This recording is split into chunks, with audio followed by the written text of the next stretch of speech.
Hi, this is Kate. I'm here in the Bristol sewing studio. I'm going to speak to you now about when we have this annoying problem of wearing out our cuffs and collars on shirts. First of all, I'm going to show you a decorative technique that we've done before just as an example, just because I think it's a really nice way of either breathing new life into a garment or covering up, something that's damaged. So this you may or may not be able to recognise as a piece of an old tablecloth, an embroidered tablecloth, which is really beautiful. And Lizzie has previously attached it, literally just sewn it onto the top of this existing collar. So she hasn't taken anything off, she's just sewn it over the top and right down onto the collar stand there as well. So that's one really nice technique that you might be interested in having a go at. The one I'm going to do today is possibly a bit simpler, and so this one's become really worn at the edges and it's actually started fraying. What I've got here is a piece of bias binding, which you can get in any haberdasher. We need to sew it on the inside of the cuff, so that's going to go here. So a little forward stitch and then a little reverse, forward again. I'm going to make sure my needle's down into the garment and before I pivot. And we're going to swivel this round and just make sure that we're not stretching the binding out, but we've got a nice firm grip on it, we know what we're doing.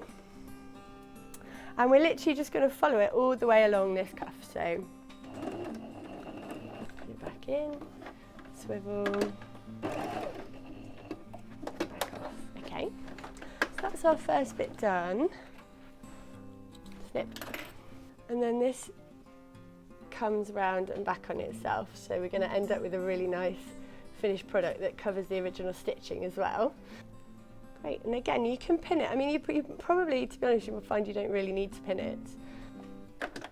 Again, needle down. And I've chosen white stitch because it contrasts, and I really like this white and blue striped shirting against the plain blue shirting. I think it looks really sort of chic and stylish.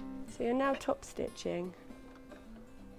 This is the right side of the garment, so we're just going to come all the way along as close to the edge as we can, and then it's an even width all the way along. You don't want to end up with a wavy binding, so okay. I think shirts are a garment as well that once you find a good one, you really want to hold on to it. You don't want to have to throw it away because of a tiny bit of, wearing away that you think kind of makes it look scruffy. Shirts are quite a smart garment usually as well, so it's nice to be able to maintain them.